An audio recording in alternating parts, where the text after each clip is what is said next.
Welcome, everyone, to the 12 Dreamy Days of the Hero's Journey. I'm your host, Kelly Sullivan Walden, aka Dr. Dream. Oh, this has been a magical, crazy, wild, wonderful ride. And today we're on day 8, and this is the supreme ordeal, but I like to call it the supreme opportunity. This is when the real transformation happens. And I couldn't have a more perfect hero slash shero joining us to help us talk about this and explore this wonderful stage than Aspen Mattis. Oh my God. Truly one of my favorite people on the planet, one of my personal hero slash sheroes. I'm just going to say hero for this moment, just because it's easier than saying slash. And Dana's always getting me to say, stop slashing everything. Just find one good word. So, I just want to say, I mean, there's like the bio that I could read that would take us like an hour, but so Aspen Mattis is the best-selling author of Girl in the Woods, New York Times best-selling author of Girl in the Woods. And Aspen, you're like, I mean, there's, you've been given these, oh my God, you're like one of the, please tell me in your words, because I don't have it in front of me. You were chosen to be like one of the top influencers in the world in last year or this year, like in the top 50 young people, or what was that distinction that you were given? A mogul influencer. One of the most it was actually one of the 2000 most powerful women in the world. There's like Chelsea Clinton, and I don't even remember that. It was actually 2 years ago. I mean, and I was like, oh, you're like a mogul. You're like, I know. I'm like, oh, you really are. Oh my God. I mean, you at such a young age, you went through so much. And I mean, I know you'll give us a little bit of the story. I would rather hear it in your words, but you came through an ordeal. And in such hero's journey fashion, your ordeal didn't break you or leave you broken. It broke you open so that the golden center of you could find its way. Like the true essence of you has found its way. And you've used what happened to you to help so many people. So you're the perfect person to have in this series. And I so appreciate you taking the time. And I just want people to know what your website is, aspenmattis.com, right? It's aspen-mattis.com, unfortunately. Aspen-, speaking of slashes and hyphens, yeah. Okay, let's just own the slashes and the hyphens. Aspen-Mattis with 1T.com. Okay. And I'm also like on Instagram, just as my name. Okay, perfect. Yeah, you're good at Instagram. I could learn a lot from you. Anyway, you're one of the people that I actually speak with you more regularly than almost anybody besides Dana, because you're helping me to find the courage to write my story. And no one, I mean, this is like, you're like the best therapist I've ever had. And you're like almost half my age. And so I'm like, oh my God, I just feel so blessed. I feel so blessed to know you and to get to introduce you to my community. So let's start with a little bit of, give people a little overview of what happened to you before we get into what is a hero and all that jazz. Could you mind? Sure, of course. Thanks.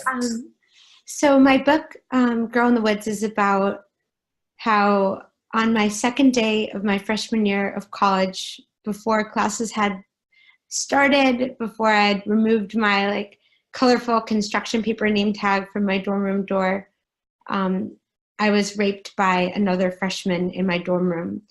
And I reported the incident to the college, and we had kind of a kangaroo court sort of trial where I testified and he testified, and the mediator, like as if rape could be mediated like a playground fight, the mediator concluded that the findings were inconclusive, and ultimately there was no consequence, and he was allowed to remain at the school. And then in some bizarre twists that I still don't really understand, the administration actually moved him. He lived on the other side of campus in the other big freshman dormitory. And after this, the administration actually moved him into my building, the floor above me. And then I really realized that my school was not going to help me, and I had to help help myself, and I had to leave this place, and I knew what I had to do, and I decided I was going to try to physically, literally reclaim my body and my life by walking from Mexico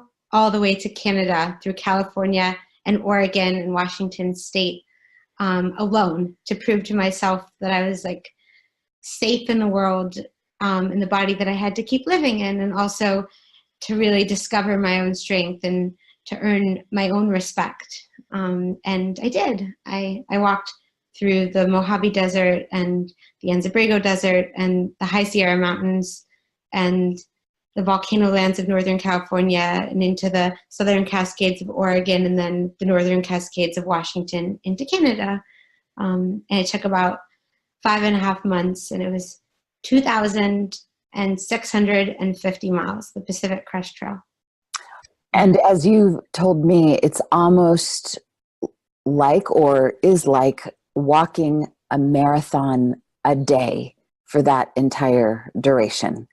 Yeah, so like it's called through hiking. So to hike the entire Pacific Crest Trail in one continuous walk, you have to start in kind of late spring. So it's after the snow has melted out of the desert, and there's not too much snow in the Sierra, though there was still quite a bit.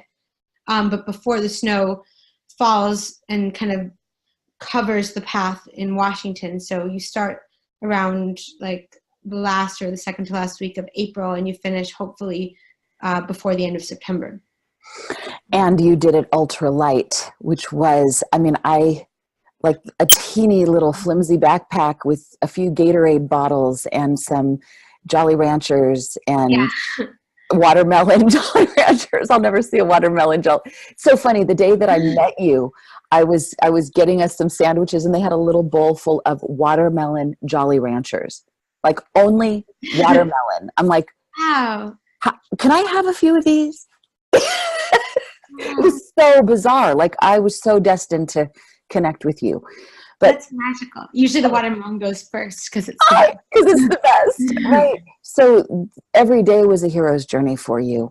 And in that time, I mean, you kind of make it sound like it sounds because it's in hindsight, like I did this and then I did this, and it was just like, oh, I just kept walking.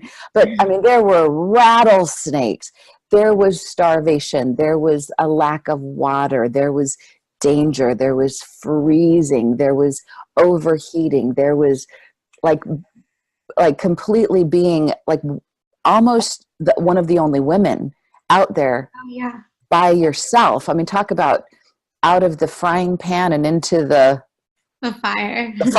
like there was a lack of safety, but you had walls and a door before that you could lock, a tent, like anybody could just kind of bust on into a tent, and there you are out in the middle of nowhere. So anyway, you proved this to yourself. So with this, you not only, the next leg of the journey was you writing your story and putting this together. And so what was that like for you to then, okay, let me back up.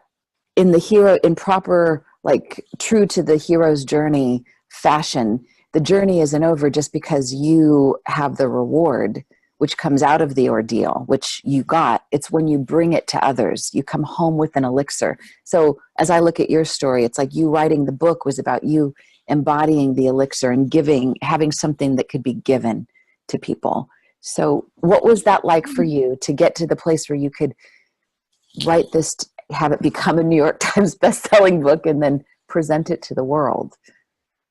Well, so for me, like, I feel like hiking the trail was hard, but writing the book was in some ways harder.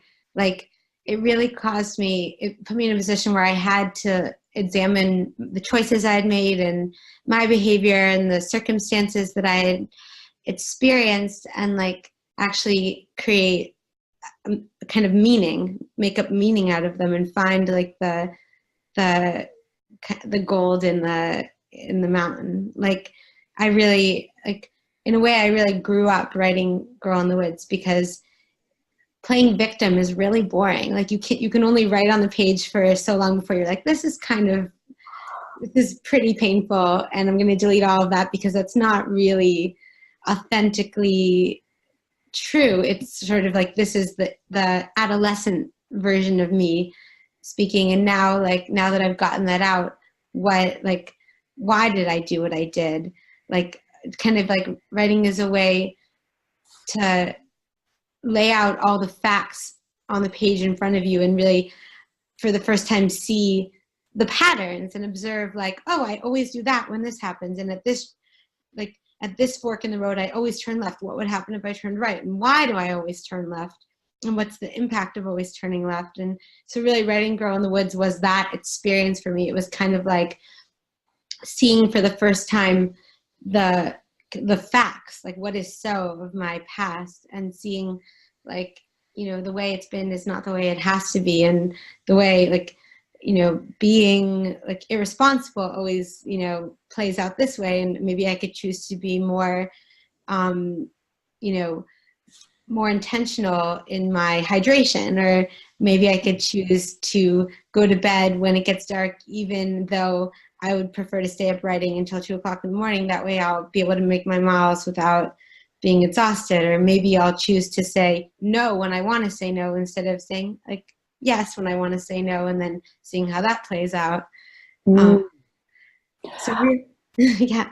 What an interesting distinction, because the hero for yesterday, Suzanne Rock, she was talking about the difference between a hero and shiro, the hero being more of an outer energy versus the shiro being something that kind of deals with more of the inner battles, the more emotional ones, and how sometimes it seems like what you're saying, it's like you're kind of expressing that in your own unique way, but it seems like the shiro's journey can be just as arduous, even though if you're a fly on the wall, you'd go, she's just sitting there writing.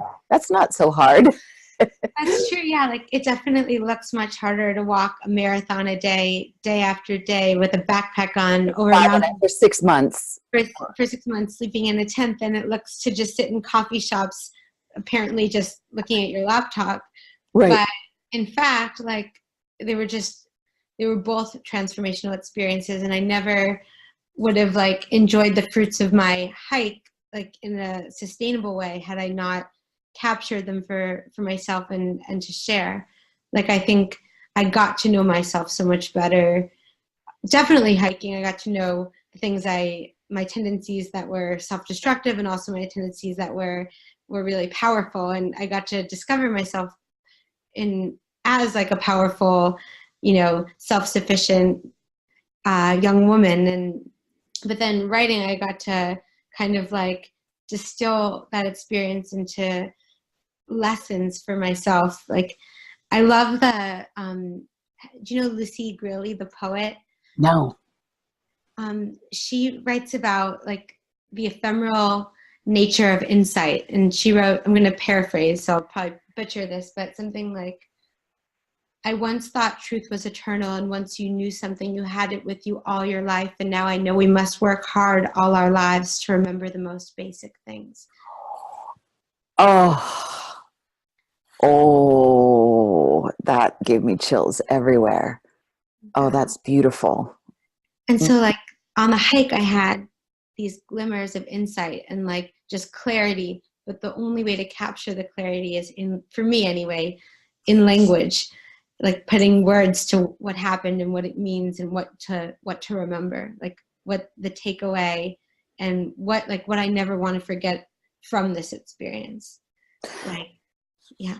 And your language is so beautiful. So it's, if the story, the story is enough to be a New York Times bestselling book, but add to it the fact that you can write, and the fact that it seems like most people get their chops later in life, to be so young and to have such, it's like you're ageless and timeless, as Deepak Chopra would say, who I know you're dear friends with, ageless mind, timeless body, or vice versa. It's like there's such a depth of sensitivity that, like, with every word, it feels like it's just coming from your soul. So if you're watching this and you haven't read her book, Girl in the Woods, please do. And then make make room on your bookshelf for the next book coming down the pike from Aspen, which is called Missing Person. And that's the next, like the end of one hero's journey is the beginning of the next and the beginning of the next. And I know that that's the new hero's journey that you're on is writing about what happened to you once you came back. Can you give us a little bit of that? I know we're doing like kind of a mini interview here, but I know that it would be great to just kind of get us sort of caught up with what happened when you got back. Okay, yeah. So without giving away like the end of Girl in the Woods, on that walk, I met someone who I fell in love with and stayed with after the walk. And we ended up getting married and moving to New York City. And Missing Person picks up where Girl in the Woods left off. And my husband was a literal missing person for 43 days. Like he disappeared from the funeral of our mutual friend who had hanged himself. And he was a friend from the trail. His name was Mystic. His real name was Michael, but his trail name was Mystic. We all had trail names. And he was actually the reason Justin and I had met. And he died, and Justin went to the funeral, and I decided to miss it because I just couldn't handle it. It was too sad. And Justin never came back. And one day passed, and a week passed, and a month passed. And after 43 days, his parents and I were thinking about filing a missing persons report when we figured out where he was. And that's where Missing Person begins. Ooh, so that by itself was your own, another initiation into yet kind of another spiral around the mountain, no pun intended, with you having to grow up to another level and then now writing the book about it. And congratulations on your book deal. Thank you. This is recent. So the book will be coming out like maybe like in the next year, or is it's there? coming out May 2020. So it's a long time. No, May 2020. And that sounds perfect. Like 2020 vision. I love that. That's such a symbol. I love that. That's brilliant. That will come up so quick. Oh, wow. Okay. So with this, in a nutshell, what would you say your definition of a hero is? And maybe as distinct from a shero, if you think there is any distinction at all. Yeah, I would say a hero is someone who makes their life's work discovering their purpose and fulfilling on that purpose. And I think a shero is the exact same thing. Like, I think maybe there's a more feminine way of going about that, a more like,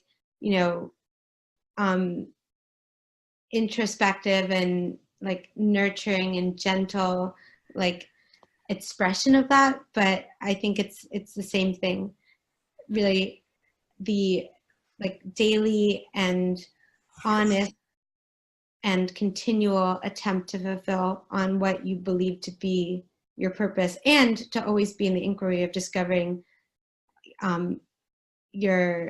what lights you up and what makes you, what fulfills you and what makes you feel alive. Always being in the inquiry of discovering and rediscovering and more deeply discovering your purpose, and then living in fulfillment of that calling. Those two kind of sides of the same coin. That is so beautiful and so quotable. Thank you. Thank you for that. And since you are a writer at a very high level, New York Times bestselling writer, author, it seems like as I'm envisioning you writing, it feels like you really are blending in many ways the hero with the shero. Like it seems like it's because it's physical. It's like you having to show up at the page every day, even if you're tired, even if there's a lot going on. I mean, there's like a showing up, even though it's not like you're slaying dragons in an outer way, but you're having to pull up what is emotional and sensitive and sensory.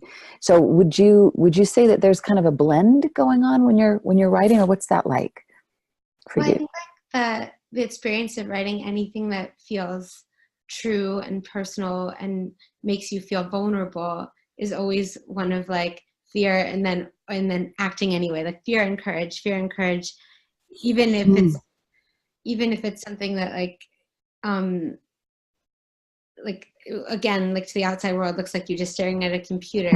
Right. Because for something to feel like true and impact like the reader, it has to be true to the writer, because we're all fundamentally very similar. And like whenever you think like, oh, this is so embarrassing, this is so humiliating, I must be the only one who's ever done something this stupid, or I must be the only one who ever experienced this, or this ever happened to, or whoever got myself into this stupid situation, it's always the case that you're not the only one. And if you tell that story, the people who also thought that they were the only one will reach out to you, and you'll discover through that you know what you thought was just you, and what you thought isolated you, and what actually was isolating you because you were hiding yourself because of it, is actually what makes you so connectable and relatable, and what makes, you know, what it's an expression of your humanness, your humanity.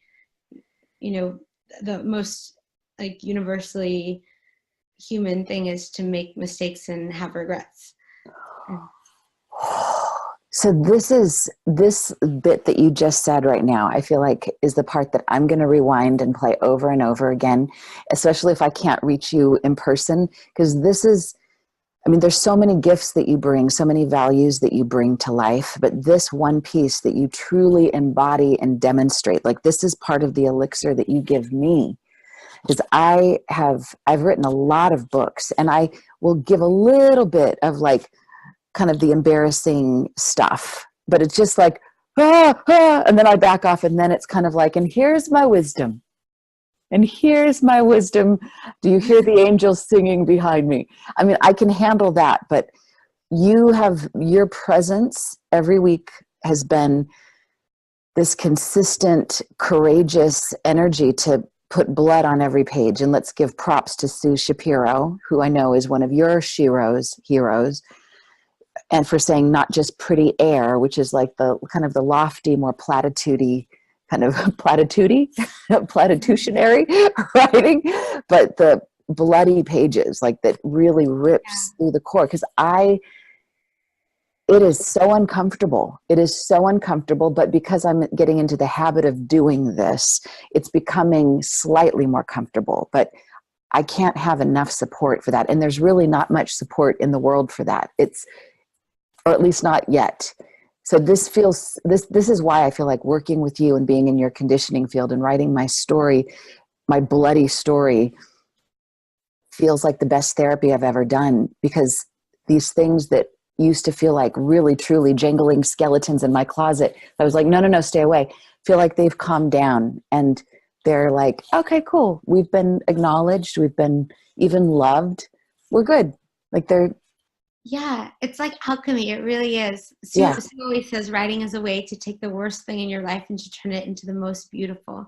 Because like when you try to obscure something and keep it locked in the closet or keep it inside you, it consumes you. Like in my case, like a rape was too big of a secret to hold inside my body. It was like a dark pearl, and it consumed all of my energy. And as soon as I spoke it and wrote it and shared what had happened, it made it something outside of me, and therefore it shrunk it. Like I was not this horrible, terrible, disgusting, dirty thing. The rape was, and it created the like kind of true. It separated like my conflation of what happened and me in a way that was so like freeing. Like I was not that.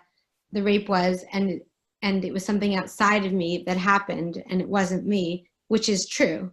But it was hard to see when I was holding it inside me, because it felt so intimately me, because it was my secret. It was my secret. And once you name it, and when you call a rape and call a spade, it really does shrink it. Put it in its place. Yeah. And this is the perfect thing to be talking about during the ordeal stage of the hero's journey, the supreme ordeal. Because I think what every time I think about the hero's journey constantly. So I'm constantly naming what stage I'm in, or when I see people going through something, it's like I just see the stages of the hero's journey like pop up over their head. It's like, oh, Supreme Ordeal. And one of the ways to move through it is to have some awareness. And this is what I do for myself to some degree, is to know, even though I can't see it right now, there may be a massive blessing of equal proportion to this horribleness. And I don't know when it will show up. It might be years from now. It might be a lifetime from now. But at some point, there will be a blessing. And I'm going to look for it so that I see it. And there's some little bit of grace that comes from that. It doesn't mean that the pain is less intense. It just takes some of the suffering that might be considered like the unnecessary suffering, so that I can just simply focus on the real pain and not add to it. Yeah, yeah. Okay, so we're coming down the pike here. Is there anything else any other wisdom that you would like to give to anyone who's listening or watching about how they could address their big ordeal? If somebody is watching or listening to this in the midst of one of their difficulties, I mean, if they're listening in real time, it's holidays. A lot of times, I mean, this is when more people take their lives than ever. So some people are really hurting right now. They're like in the thick of their ordeal. Yeah. You have any insight or wisdom that you haven't yet already given that you'd like to share? Well, something a friend once said to me that for whatever reason was so helpful, was wherever you're going to go, you're going to get there from where you are right now. And so where you are right now is perfect. And the access to peace is to give up the story that something is wrong here. Yeah. Okay, say that whole thing one more time, because it's so good it bears repeating. That was awesome. Wherever you're going to go, you're going to get there from where you are right now. And so where you are right now is perfect. And the access to peace is to give up the story that something is wrong here. Oh, wow. That is brilliant. That is so wonderful. Do you mind, since this is kind of a little celebration of this hero's journey deck, do you mind if I pull a card to? Of course. For all of us, for maybe for you, for me, for anyone watching who might be in the middle of their ordeal, because these cards are based on the 12 stages of the hero's journey, but you can pull any card anytime in whatever stage and consider it may be a message for you, whether in the picture or in the message, whatever. So Aspen, I'm gonna let you say stop and then whatever hand. Should I close my eyes because they're facing? Sure. me? Yeah. Okay. Stop. Okay. Bam, shabam. I love this one. I love them all. Who am I kidding? I love them all. Rasuli, this is one of my favorite Rasuli paintings, though. Can you see this? Yes. Oh my God, it's beautiful. It's flip it upside down. And this one actually is, I'm going to put on my glasses. Okay, this is number 29. And it says, the keynote is 27, question your beliefs. So here's the little message. It's from one of my favorite people, Viktor Frankl. There's the inspirational quote. Everything can be taken from a man, but one thing, the last of the freedoms, to choose one's attitude in any given circumstance, to choose one's own way. That so fits with you. The message, I'll just read a little bit of this. What is true in the ordinary world is flipped on its head in the extraordinary world of dreams and the heroic life of magic and miracles. In ordinary life, it's instinctual to run from the things that scare you. But when you face those fears in a dream, you increase your personal power. And I would say in life too. In dreams, the tragedy of fire, flood, and destruction can symbolize rapid change or new birth. If you get stuck in black and white thinking, all you have to do is flip yourself upside down, literally or figuratively, to see the world from a dream's perspective. When the sky becomes the ground and the ground becomes the sky, you realize you have the freedom and the ability to flip reality on its head. No matter how rigid the belief or experience, it's just waiting for you to turn it around. it's all his fault becomes it's all my responsibility. And she doesn't love me transforms into I am loved more than I could ever perceive. So the dream symbol is upside down. It's all about exploring things that flip around and are cattywampus, which happens often in dreams. The mantra is when a problem comes along, I must flip it. When I'm upside down, I'm right side up. It's a little nod to Devo. When a problem comes along, you must flip it. I don't know if you know that song. Whip it. You must whip it. Do you know that song? I've heard it, I think. Oh my God, I crack up. I was in a Trader Joe's a couple of years ago, and where the music was playing at Rock and Roll Trader Joe's in Hollywood, and everyone's too cool with their like dark shades. And all of a sudden that song came blasting, and people all of a sudden I heard da na na na na, and I noticed shoulders going da da da da da, and then the song starts and people started dancing. Anyway, that's the day that I wrote that one down. It's like, you must flip it, not whip it, but flip it. I've gone off. I digress. Aspen Mattis, you make me wild. I feel so magical in your presence. And I just thank you so much for your courage, your unbelievable generosity, your beautiful spirit, your amazing writing, and your willingness to share and be the elixir, to come through that difficult time with so much life and light to share. I'm just so grateful to know you. Thank you so much. Thank you. I'm so grateful to know you, Kelly. I've like had so much like joy and discovery through our conversations, and I feel really, really, really lucky. Thank you, Aspen Mattis. So everyone check out Aspen-Mattis.com. And her book is Girl in the Woods. And the new book that's coming out May 2020 is Missing Persons. So write that down, schedule it, put it on your calendar in 2020, because on the day of the launch, you're going to want to buy it. Maybe many, many, many copies for everyone you know, because her writing is so inspiring and so beautiful. Aspen, thank you for joining us on the 12 Days of the Hero's Journey and making the supreme ordeal just feel like this supreme opportunity and a supreme blessing. So thank you so much. Thank you. This was so wonderful. It was so fun. Thank you. So everybody, remember, you are a hero on a hero's journey. Don't take your dreams lying down. And until we meet again, sweet dreams.